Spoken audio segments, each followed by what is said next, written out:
এবার যদি আসি আমরা বাটনের টেক্সটের ক্ষেত্রে, সো সবগুলো বাটনের ক্ষেত্রে আমরা যদি আমার আগে ডিজাইনকে কথা বলি, তাহলে এখানে দেখা যাচ্ছে যে সাইজ অনুযায়ী আমার বাটনের সাইজ এবং টেক্সট সাইজগুলো ছোট বড় হচ্ছিল। যে এই সাইজটা যত আছে এটাকে যদি আমি ডিটাচ করি, এটা 12 আনবো দিচ্ছি আমি। এই সাইজগুলো দেখতে পাবেন এখানে প্রত্যেকটার জন্য ডিফারেন্ট ডিফারেন্ট ছিল।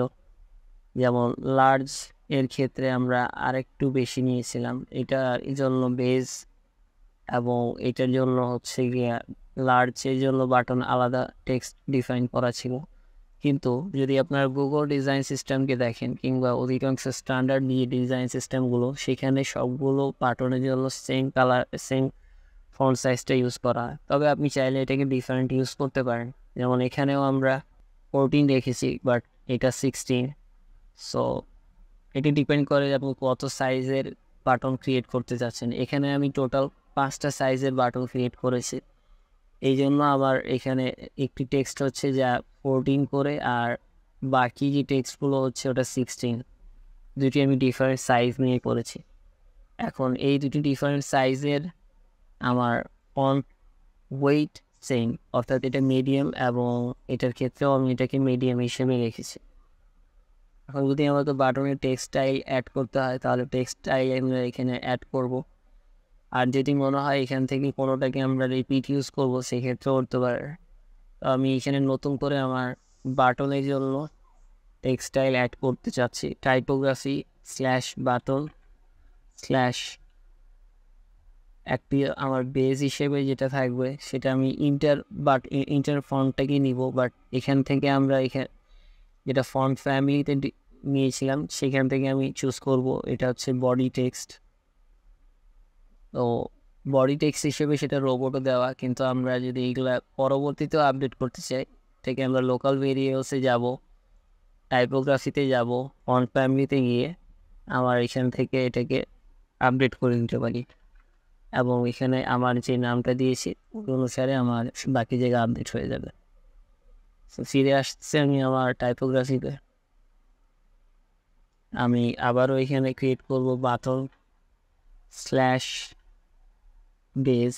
বেস সাইজ হিসেবে আমি কী দেবো সেটা আমরা এখান থেকে চুজ করব। আমি এখান থেকে বডি হিসেবে নিচ্ছি এটা, এবং রেগুলারের জায়গাও আমি অ্যাপ্লাই ভেরিয়েবলসে যাব, সেখান থেকে আমি রেগুলার চুজ করব। সাইজের ক্ষেত্রে আমি আবারও অ্যাপ্লাই ভেরিয়েবলসে যাব, এবং এখান থেকে আমি বেস হিসেবে 16 নিব, এবং এটার লাইন হাইট হিসেবে আমি এটাকে 24 হিসেবে চুজ করব। সো এটা আমার একটা স্টাইল ক্রিয়েট হয়ে গেল। এছাড়া যদি আমার আরেকটা স্টাইল ক্রিয়েট করতে হয়, তাহলে আমি আবারও এখানে যাব, এবং এটাকে আমি স্মল নাম দিব। আগের মতো করেই আমি ফন্ট ফ্যামিলি থেকে এটা চুজ করব নামটা, রেগুলারটাকেও আমি ভেরিয়েবলস থেকে অ্যাড করব। এছাড়া আমার সাইজটাকে আমি এখান থেকে স্মলের ক্ষেত্রে 14 নিব, আর অটো লাইন হাইটের জায়গায় আমি এখানে লাইন হাইট হিসেবে 20 ডিজাইন করব ক্রিয়েট স্টাইল। সো আমি বাটনে দুটো ফন্ট পেয়ে গেছি, যেটা আমি সব জায়গায় ব্যবহার করব। এখন আমার ডিসিশন নেওয়ার সময় যে আমি কয়েকটি বাটন নিব। যেমন এখানে আমার ডিজাইন সিস্টেমের পূর্বে যেটা দেখা যাচ্ছে, এখানে আমার ডিজাইন সিস্টেমে রয়েছিল 56, তারপর হচ্ছে 48, 40, 36 এবং 32। সো প্রথম দিকে 8 করে কমছিল, এবং শেষে দুটো হচ্ছে 4 করে ডিক্রিজ হচ্ছে। এই হচ্ছে আমার 5টা সাইজ। মূলত 3টা সাইজ দিয়েও কাজ করা যায়। আপনারা যদি পরবর্তীতে চান এইগুলো অ্যাড করতে পারেন।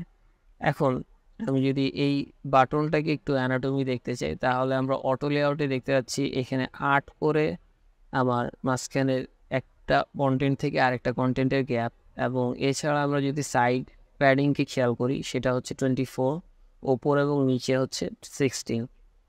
কিন্তু আমরা যদি পরবর্তীটা ড্র্যাগ করে নিয়ে আসি, সেই ক্ষেত্রে এটা পাশেরটা এবং মাঝখানেগুলো সেম, বাট উপরে নিচে হচ্ছে 12। এই জন্য এটার হাইটটা কমে গিয়েছে, উপরে 4 পিক্সেল এবং নিচে 4 পিক্সেল, মোট 8 পিক্সেল কমার কারণে 56 থেকে সেটা হয়ে গেছে 48।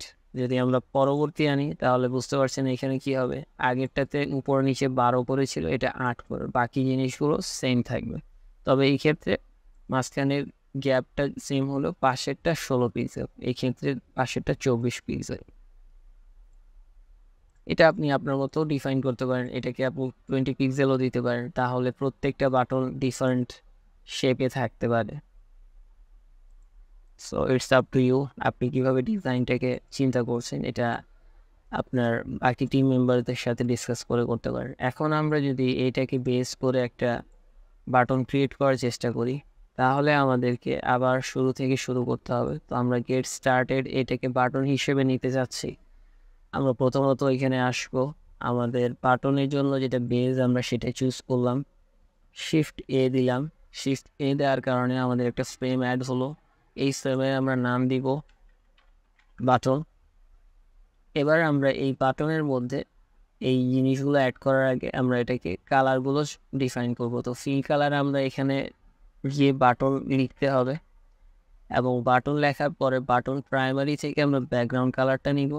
একই সাথে আমাদের যে ব্ল্যাক কালারটা সিলেকশন কালার্স থেকেও আপডেট করতে পারি, অথবা ডিরেক্ট এটাকে কন্ট্রোল দিয়ে সিলেক্ট করে আমার এই বাটনটাকে এইখানে বাটনের টেক্সটটাকে এখান থেকে আপডেট করতে পারি। আবার আমরা এখানে বাটন লিখব এবং অ্যাসাইন করা কালারের মধ্য থেকে প্রাইমারি আন্ডারের যে কন্টেন্ট আছে সেটা নিলে, সো আমরা এখান থেকে কালার দিয়ে ফেললাম। এবার আমার পরবর্তী কাজ হচ্ছে এখানে প্যাডিং অ্যাড করা। সো আমরা প্যাডিং হিসেবে দেখতে পাচ্ছি অটো লেআউটে এটা মাঝখানেরটা 8ই আছে, এটাকে জাস্ট আমাকে অ্যাপ্লাই ভেরিয়েবলসে যেতে হবে এবং এখান থেকে 8 যেটা রয়েছে অর্থাৎ সাইজ হিসেবে এটার নাম্বার আমরা 2 দিয়েছি, এটা 8 যে সাইজ এটা চুজ করব। এবার পাশেরটার জন্য এখানে 8 দেওয়া, যেটাকে আমরা আপডেট করব 24 পিক্সেল। উপরে নিচে দেওয়া আছে 8 করে, যেটাকে আমরা 16 দিব এবং এটা আমরা একটা লার্জ বাটন হিসেবে পেলাম। যদি আবার এখানে এই শেপগুলোকে আপডেট করতে হয়, অর্থাৎ এটা শার্প হবে নাকি কর্নার হবে নাকি রাউন্ডেড হবে, সেজন্য আমরা করতে পারি। সেই জন্য আমাদেরকে এখানে বাটনের জন্য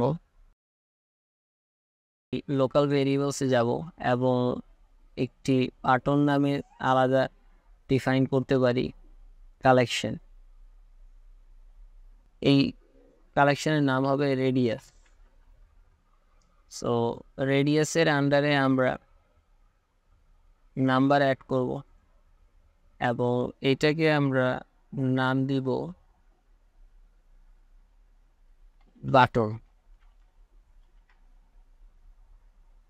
সো বাটনের ভ্যালুতে আমরা প্রথম যে ভ্যালু দেখতে পাচ্ছেন সেটাকে ডাবল ক্লিকে এখানে আমরা নাম দিব শার্প।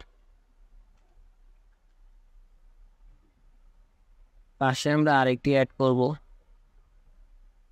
এটা কি আপনি মিনিমাইজ এবং ম্যাক্সিমাইজ করতে পারেন। এটা মিনিমাইজ করে এখানে পরবর্তী যে মোড দেখতে পাচ্ছেন সেই মোডের নাম দেব রাউন্ডেড এবং আরও একটি অ্যাড করতে পারি সার্কেলস।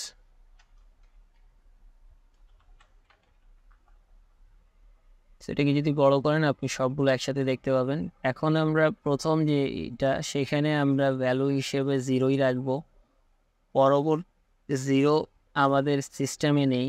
সো আমাদেরকে প্রথমে যেটা করতে হবে, আমাদের প্রিমিটিভসে গিয়ে এখানে একটি ডুপ্লিকেট দিতে হবে এবং ডুপ্লিকেটে আমরা এটা 0 দিব, এখানে ভ্যালুটাও থাকবে 0, এটা আমরা যাতে ইউজ করতে পারি। আবারও ফিরে যেতে হবে আমাকে রেডিয়াসের প্রথম যেটা সেখানে আমরা 0 অ্যাড করব, অ্যাসাইন করব। পরবর্তী যেটা সেখানে আমরা 2 নিব, 2 মানে হচ্ছে 4 দুগুণে 8 এবং সার্কেলের ক্ষেত্রে আমরা এখান থেকে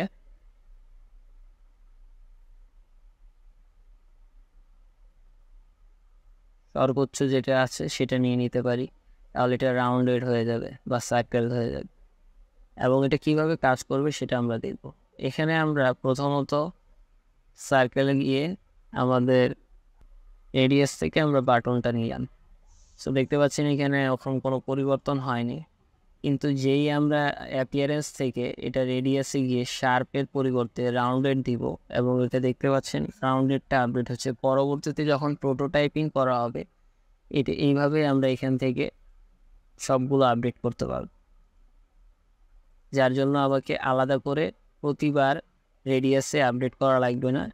আপনার পুরো ডিজাইন সিস্টেমটাকে একভাবে ডিজাইন করে শার্প ডিজাইন যদি করেন, পরবর্তীতে সেটা যদি সার্কেল কিংবা আপনার রাউন্ডেড করতে হয় তাহলে আপনি খুব সহজেই এটা একটা ক্লিকের মাধ্যমে আপডেট করতে পারবেন। সো প্রথম দিকে আপনাকে একটু খুব চিন্তা ভাবনা করে এই জিনিসগুলো অ্যাড করতে হবে। রেডিয়াস হিসেবে আমরা যেটা অ্যাড করেছি, অন্যান্য বাটন বাদে যে কোনো সিস্টেমে যে কোনো কম্পোনেন্টে আপনি এখানে ওই কম্পোনেন্টের নাম দিয়ে ডুপ্লিকেট করে অ্যাড করতে পারেন। সেটার শার্পের ক্ষেত্রে অবভিয়াসলি 0 থাকবে, সার্কেলের ক্ষেত্রে খুব হাই ভ্যালু থাকবে যেটা সব দিক থেকে গোল করে দেয়, এবং রাউন্ডেডের ক্ষেত্রে অবশ্যই আপনাকে সেটা কত ভ্যালু সেটা দিবেন। এবং এই সার্কেল বা রাউন্ডের এই নামগুলো আপনি আপনার মতো দিতে পারেন। এমন হতে পারে এটাকে আপনি সেমি রাউন্ড দিলেন এবং এটাকে আপনি নাম দিয়ে দিলেন রাউন্ডেড, এবং সব জায়গায় যে আপনাকে এটা খুব হাই ভ্যালু দিতে হবে তা না। এটা হতে পারে আপনি কোনো একটা কম্পোনেন্ট বুঝে সেখানে আপনি 16 পিক্সেল রেখেছেন, এইখানে 8 পিক্সেল এবং এটা 0 থাকবে। অবভিয়াসলি শার্পের ক্ষেত্রে সবগুলো 0 থাকবে, কিন্তু বাকিগুলোর ক্ষেত্রে আপনি কি দিবেন সেটা আপনি আপনার মতো ডিফাইন করতে পারেন। তো একইভাবে আমরা এখানে রাউন্ডনেসটাকেও সলভ করে নিলাম। এখন আমার এই ডিজাইন সিস্টেমে এটা হচ্ছে আমার টেক্সট, যে টেক্সটকে গেট স্টার্টে লেখা, এটা যদি আমি এখানে বাটন লিখি দেখবেন এটাও আপডেট হয়ে যাচ্ছে। কিন্তু আমি চাচ্ছি এই বাটন কিংবা টেক্সট এইভাবে না হয় এটার নাম থাকবে টেক্সট,